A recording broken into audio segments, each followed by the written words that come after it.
아침 커피는 야 이제 일 시작이야. 내 점심 커피는 아직 좀 더 버텨야 돼. 그리고 저녁 커피는 죽었다.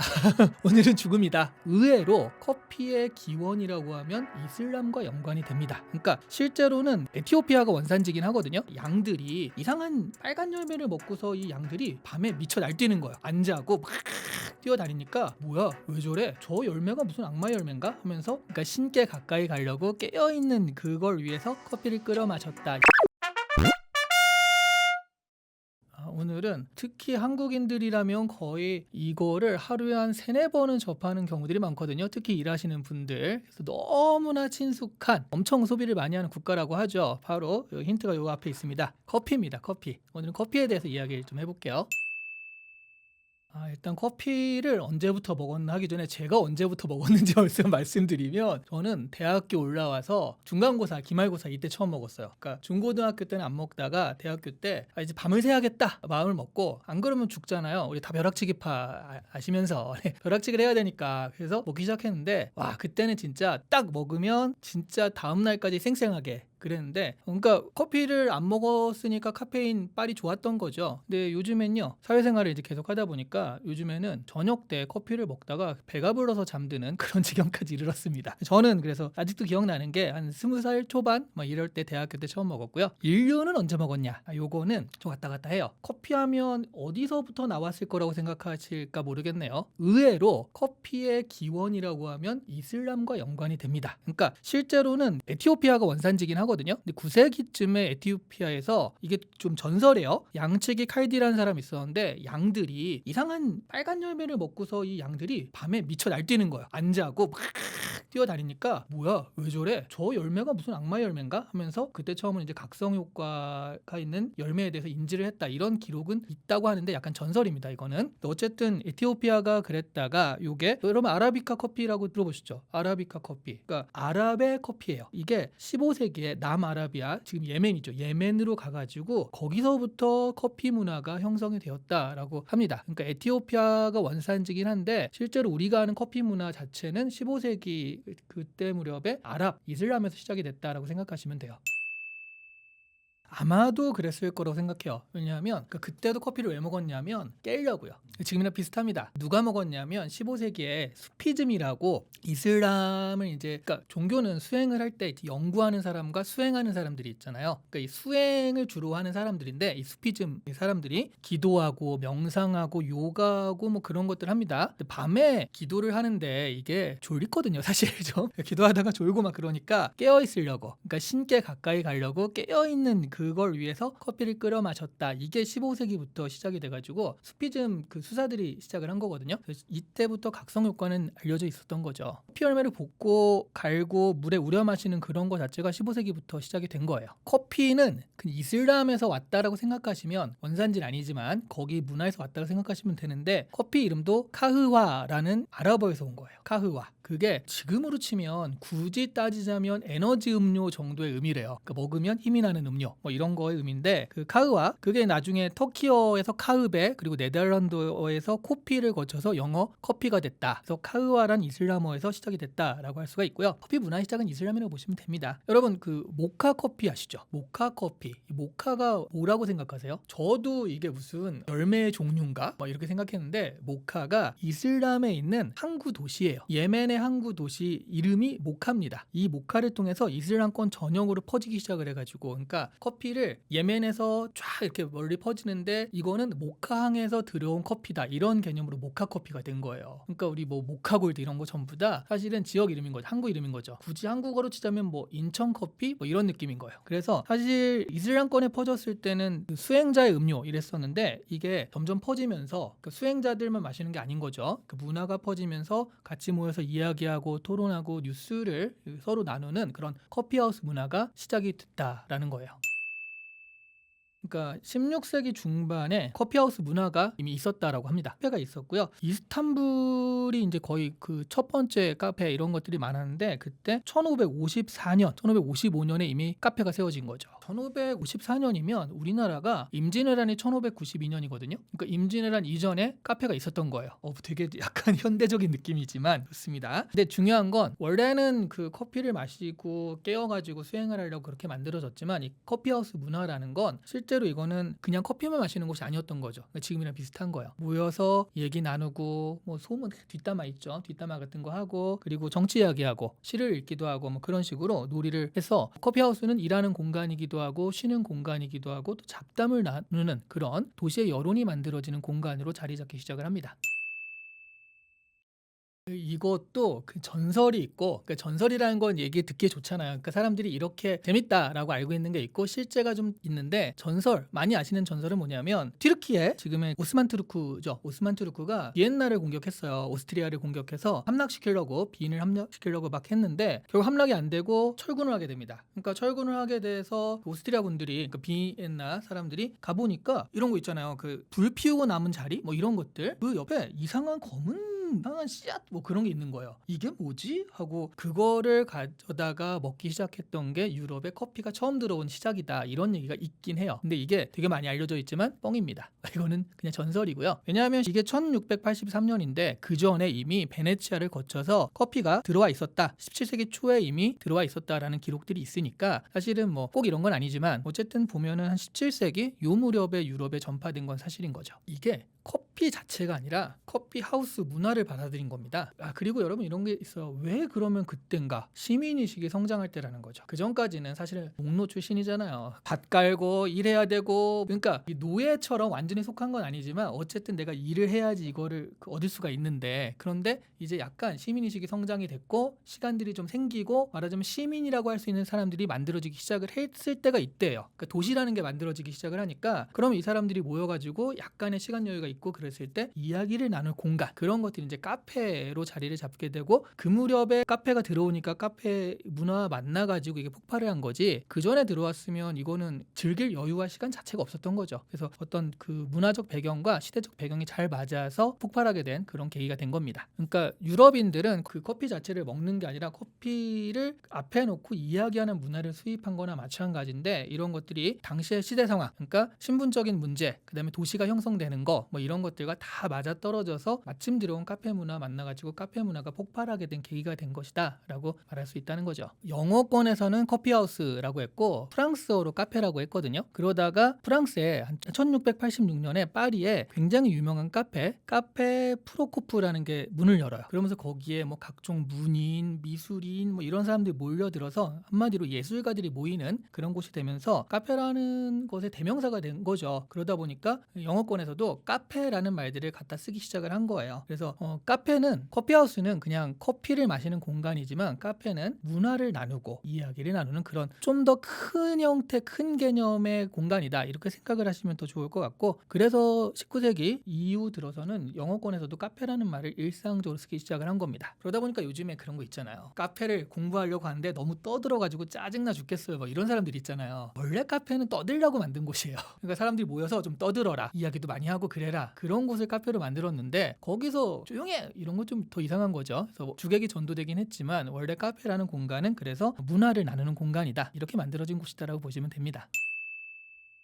프랑스의 카공족은 좀 달라요. 약간 이게 다른 것 같아요. 수능을 봐야 되잖아요. 그러니까 그 아이들이 가가지고 막 공부하고 또 취업 준비하는 친구들이 가서 취업 준비하고, 그러니까 뭐 자격증 시험 보고 시험을 준비하는 곳인데, 프랑스 같은 경우는 철학을 나누고 이야기를 나누는 곳이잖아요. 근데 프랑스 같은 경우에 이제 대입 시험으로 논술 같은 게 있거든요. 근데 한국 논술은 정답이 좀 정해져 있어요. 가의 이야기를 요약하고 나의 관점으로 다에 대해서 비판해라, 막 이런 식이에요. 그러니까 가나다를 내가 정확하게 알고서 해야 되는 정답 있는 논술이라 면 프랑스 논술은요 바칼로레아라고 그러죠. 그냥 인생이란 무엇인가 뭐 이런 거예요. 죽음이란 무엇인가. 그러니까 이게 정답이 있을 수가 없잖아요. 그러니까 이것을 준비하기 위해서 이 고등학교 친구들이 카페 같은 데 가가지고 철학 토론에 참여도 하고 사람들이 얘기하는 거 듣고 그런 거 있잖아요. 뭐 북콘서트처럼 그런 거 하면서 뭐 저자들, 철학 그쪽 저자들이 얘기하는 거 듣고 그러면서 이걸 해가지고 논술을 준비하거든요. 그러니까 공부를 하는 의미에서는 비슷하지만 어떤 정답이 있는 시험 문제 푸는 것과 정답이 없는 문제를 푸는 것의 차이가 이런 데 나타나는 것 같습니다.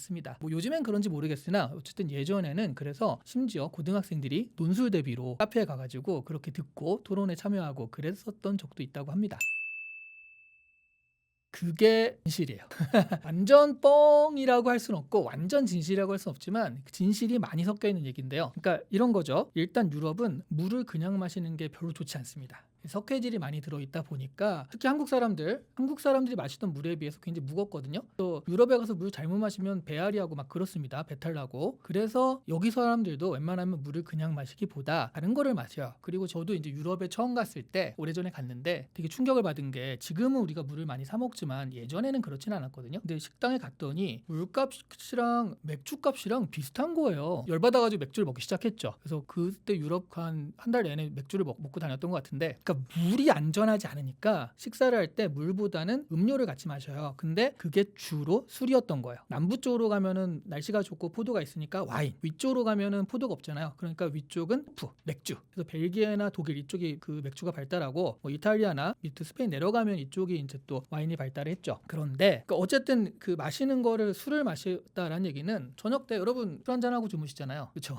저녁 때 저도 술을 딱 같이 반주를 한잔하면 약간 해롱해롱 되거든요. 그리고 이제 푹 잔단 말이죠. 뭐 좋은 말로는 푹 자는데, 그러니까 술은 사람을 취하게 하고 잠들게 하는 음료입니다. 근데 이게 커피는 완전 다르잖아요. 먹으면 깨잖아요. 그러니까 커피는 사람을 깨우는 음료예요. 그러니까 이게 유럽이 어떻게 생각하면 좀 너무 이제 과장된 의미가 될 수도 있겠지만 항상 몸을 이완시키고 판단을 느슨하게 하는 그런 술을 계속 먹다가 커피를 먹게 되니까 이 유럽이 깨어나는 계기가 됐다. 좀 더 오래 이야기하고 맑은 정신으로 얘기 나누고 토론하고 그런 어떤 깨어나는 계기가 됐다라는 말이 있다라는 거죠. 근데 그렇게 또 이제 단순할 수는 없긴 하지만 술 때문에 취해 있는 시간은 확실히 줄었죠. 커피를 대신 마실 수 있으니. 그러니까 물 대신 뭐를 마시는데 그게 차나 커피 이런 식으로 바뀌는 거예요. 근데 그전에는 술을 마셨고, 근데 그럴 수 있었던 건 이런 거예요. 그래서 커피가 왔기 때문에 깨어났다가 아니라 또 시대적 배경과 맞았던 겁니다. 생각해보세요. 농경사회에는 제가 굳이 깨어있을 필요가 없거든요. 밤에 할 일이 없잖아요. 근데 도시에서는 밤에 할 일이 있으니까 깨어있을 필요가 있단 말이죠. 그러니까 농경사회에서는 그냥 아침에 일하고 해 있을 때 일하고 술 한잔 먹고 잠 자고 그럼 맞았어요. 근데 그게 공장, 사무실 이런 것들이 만들어지면서 도시의 시간이 오니까 정해진 시간에 노동을 하는 그런 것들이 또 필요하잖아요. 농사는 내가 좀 짓고 싶은데 짓고 술에 취해서 좀 느슨해질 땐 느슨해지고 막 그런 것들이 있다라고 한다면 도시의 시간표는 그렇지 않거든요. 그러니까 반드시 깨어있을 때 깨어있어야 될 필요가 있다. 그래서 커피를 마시기 시작한 것이다라고 보시면 됩니다. 그러니까 사실은 노동의 보조장치처럼 커피가 들어와서 이제 번성하게 됐다?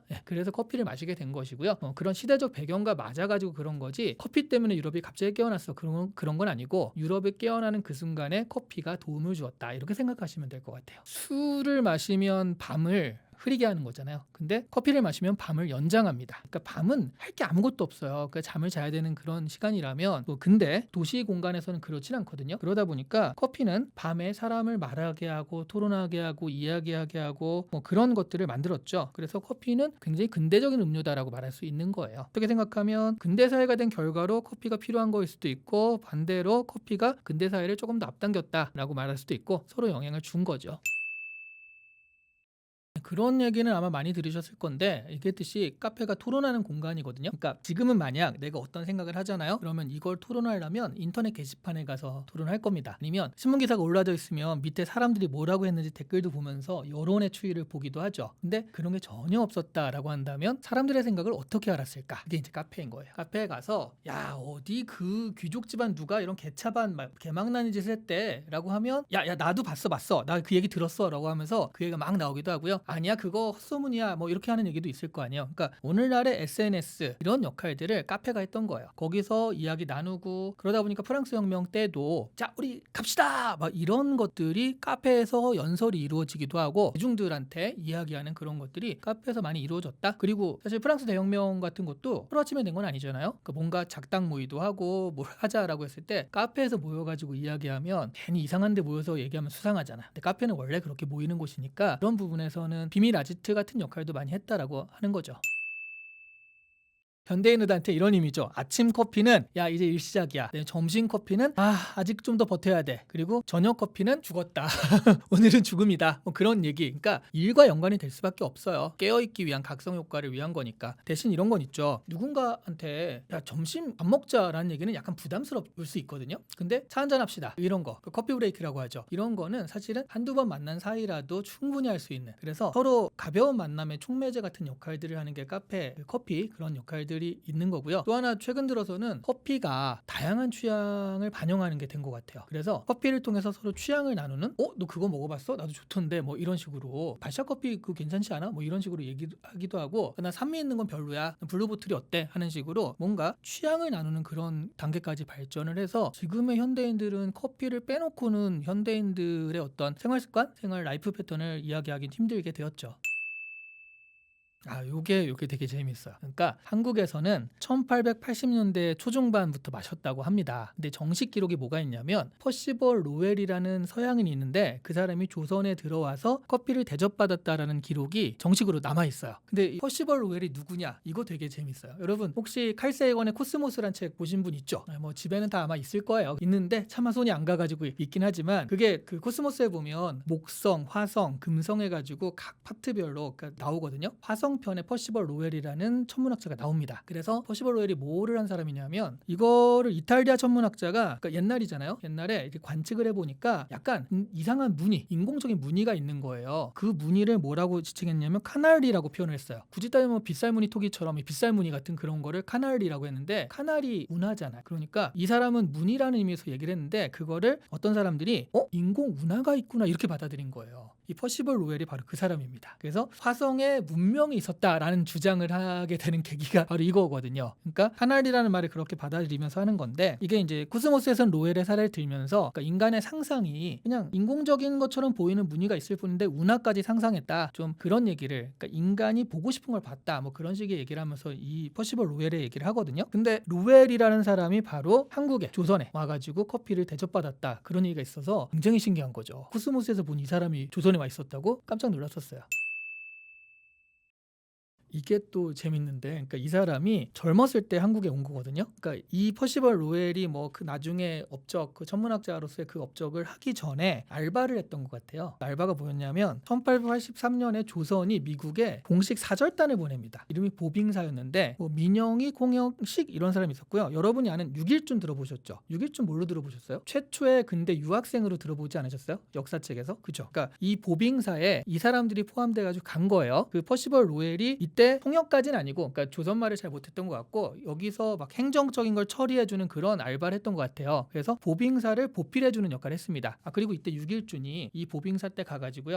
야 여기 괜찮은데? 이 동네 괜찮은데? 나 여기 남아서 공부할래? 그래가지고 남아서 공부해서 최초의 유학생이 된 거거든요. 이 동네가 어디냐면 세일럼이라고 들어보셨나요? 이게 한국은 비슷한 지명이 없는데 그러니까 세일럼은 미국에서는 세일럼이란 지명이 나오는 순간 이퀄 마녀예요. 그러니까 마녀 사냥의 고장, 가장 마녀 사냥으로 유명했던 거. 그래서 여러분 그 신비한 동물사전 해리포터 이런 거 보면 미국에서 마술사들이 그러니까 해리포터 안에서 마법사들이 숨는 계기가 세일럼 마녀 사냥 이유 때문에 숨었다. 그래서 세일럼이라는 지명이 등장하기도 하고 미국 드라마에서 세일럼이란 말이 나오면 무조건 마녀 드라마라고 보시면 돼요. 근데 어쨌든 육일준이 유학한 곳이 세일럼이에요. 그래서 지금도 세일럼에 가보면 박물관이 있는데 거기에 육일준 관이 있습니다. 사람들이 깜짝 놀라죠. 아니 마녀 사냥 때문에 유명해서 놀러 왔는데 거기 보면 1년 내내가 할로윈이거든요. 다 마녀 복장 하고 다니고 그러니까 왔는데 박물관이 6일중간이 왜 있어 하고 한국 사람이 깜짝 놀랐는데 이때 이제 유학생으로 가서 자 어쨌든 로웰은 이때 이 보빙사들을 잘 도와줘요. 그랬더니 그 다음에 고종이 너무 수고한 사람 있다던데 조선으로 한번 놀러 오세요 라고 해서 초청을 합니다. 그래서 이 퍼시벌 로웰이 조선에 놀러 와서 이걸 딱 본 다음에 이때 경험을 바탕으로 책을 냈어요. 그 책이 뭐냐면 조선 The Land of the Morning Calm. 그게 굳이 지금식으로 하자면 고요한 아침의 나라. 여러분 한국 하면 고요한 아침의 나라 어쩌고 하잖아요. 이게 퍼시벌 로웰의 책 제목에서 유래한 거라고 보시면 돼요. 그래서 되게 생각보다 우리나라 여러 가지로 얽혀있는 인물이다라는 생각이 많이 들었어요.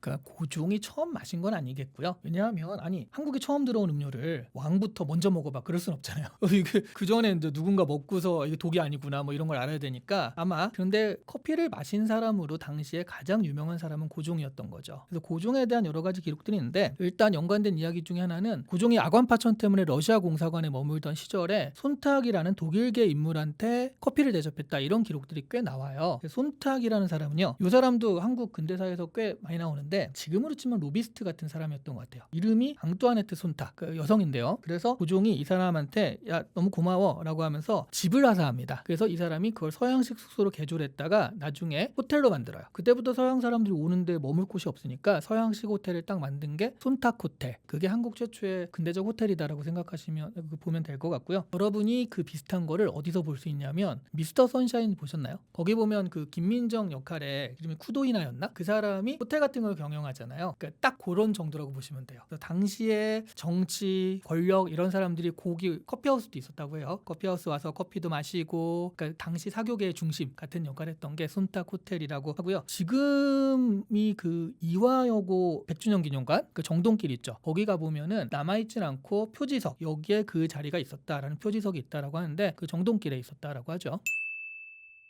그리고 고종이요. 이게 되게 재밌는 게 약간 커피가 쓰잖아요. 그래서 그런지 걷다가 독살을 하려고 독살 미수 사건이 일어난 적이 있거든요. 1898년에 김옥륙이라는 사람이요. 고종과 그 아들인 세자의 커피에 약을 탄 겁니다. 근데 이제 고종이 맨날 커피 마시는 사람이라 딱 마셔보니까 맛이 이상한 거예요. 뱉었어요. 근데 이 세자는 잘 모르잖아요. 그러니까 얘는 좀 먹었어요. 그래서 나중에 순종이 되는데 순종은 마시고 토하고 쓰러졌다라고 하고 죽진 않고 고종은 그냥 이건 맛이 이상해 하라고 안 마셨는데 그래서 미수로 그친 거죠. 그러면서 고종과 커피는 굉장히 좀 독살 시도까지 있었으니까 좀 많이 뗄래야 뗄 수 없는 그런 곳이 되었고요. 그리고 나중에 고종이 커피를 마셨던 공간이요. 지금도 남아있기도 하거든요. 지금도 커피를 마시는 곳으로 남아있기도 합니다. 그러니까 카페가 있는 건 아니고요. 고종이 외국 사신을 접견하던 곳이 있거든요. 그게 덕수궁의 정관원이라고 있습니다. 근데 거기가 카페는 아니고 덕수궁 정관원이 지금도 약간 문화행사 같은 거라면 커피를 마시며 강연을 듣고 그런 곳으로 쓰여요. 그래서 그 문화행사의 이벤트의 어떤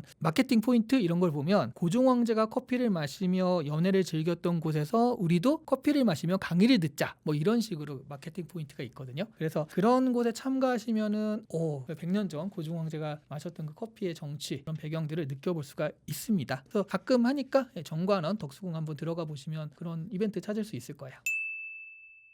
아까 말씀드렸듯이 손탁 호텔이 일단 제일 첫 번째 커피하우스라고 보시면 돼요. 근데 이제 사라졌죠. 그래서 지금 남아있는 걸 보자면 저는 신촌에 미네르바라는 카페가 있거든요. 그게 굉장히 오래된 카페로 저는 옛날에 갔을 때는 한 20년 전 이렇게 갔었는데 한국에서 가장 오래된 카페를 알고서 간 거예요. 근데 거기가 제일 오래되진 않았더라고요. 신촌에서 오래된 곳이고 왜냐하면 미네르바가 1975년에 열어가지고 지금도 하고 있거든요. 사이펀 커피인가 해가지고 뭐 알코올 램프로 물 끓이고 막 이런 커피예요. 근데 들어가 보시면 야 정말 근데 20년 전에도 와 너무 낡았다라고 했는데 지금 어떨지 모르겠네.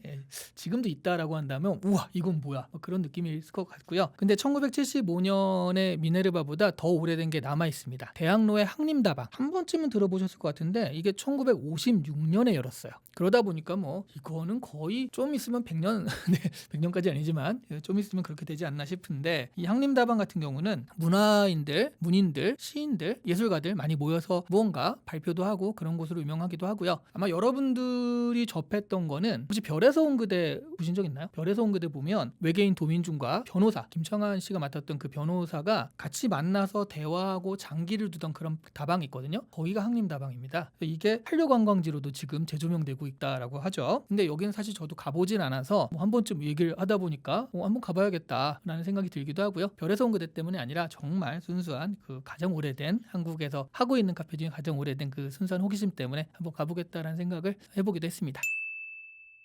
카페는 사실 데이트로 가장 기억에 남지 않나. 보통의 남자들 두세 명이 카페 가가지고 3시간 죽치고 앉아있고 그러진 않잖아요. 그러니까 그런 장소로 굉장히 기억에 남아있는 것 같아요. 제 기억에 남아있는 카페는 뭐냐면 약간 그 마음이 말캉말캉해질 때가 있잖아요. 그래서 언젠가 학교에 갔는데 그날따라 뭔가 마음이 뭔가 그런 거예요. 이게 뭔가 낭만적인 일을 해야겠다 이런 생각이 드는 거죠. 그래서 학교를 땡땡이 치고 거기서 신촌 기차역에서 기차를 타고 장흥에 갔습니다. 장흥에 가서 거기 카페에 들어가가지고 그때 처음으로 헤이즐넛 커피를 시켜 마시면서 냄새도 좋고 이거가 정말 대학생의 일탈? 낭만이 아닐까 하는 생각을 하다가 다시 기차 타고 기어 올라온 적이 있는데 정말 별거 아닌 날이거든요. 나 혼자서 막 그런 청승맞은 짓을 한 건데도 아직도 되게 기억에 많이 남아있어요. 그래서 약간 커피라는 게 커피 자체가 아니라 우리가 했던 어떤 문화, 생각 이런 것들과 연관이 많이 되지 않나 하는 생각을 하게 됩니다. 그래서 지금도 커피 맛 자체보다는 커피를 누구와 같이 마시느냐, 어떤 이야기를 하면서 마시느냐 이런 것들이 훨씬 중요하지 않나 하는 생각을 하게 되네요. 이게 지금 워낙 이런저런 얘기를 했는데 한마디로 커피는 이슬람 거다라고 하시면 아마 좀 약간 충격이지 않을까. 이슬람은 우리한테 너무 멀잖아요. 최근에 뭐 이란 어쩌고 해가지고 많이들 관심을 가졌지만 너무 모르잖아요. 근데 우리가 그렇게 친근하게 대했던 커피가 사실은 이슬람 거다, 이슬람 문화다. 여기서 아마 충격을 좀 많이 받지 않을까 하는 생각이 들고요. 그래서 그 이슬람 문화 자체도 그냥 사실은 카페 문화, 커피가 아니라 카페 문화 자체가 수입이 돼서 지금 전 세계에 퍼져 있는 것이다. 이런 식으로 얘기를 하시면 좀 재밌지 않을까? 우리 카페에서 모여서 얘기하잖아. 야, 이거 이슬람에서 온 거야. 뭐 이런 식으로 얘기하면 뭐야? 이런 관심을 좀 받지 않을까 싶네요. 여러분 지금 여러 가지 이야기들을 뭐 많이 하고 있는데 여러분 좀 궁금하신 거 있거나 그러면 댓글에 이런 거 좀 알려주세요 라고 하면 저희도 많이 찾아보고 알려드릴 테니까 댓글에 참여를 많이 부탁드리고요. 그리고 이왕이면 좋아요, 뭐 구독은 당연하고 좋아요 이런 것들 많이 눌러주시면 저희도 좀 더 힘내서 재밌게 많이 그리고 열심히 준비해서 보여드리도록 하겠습니다.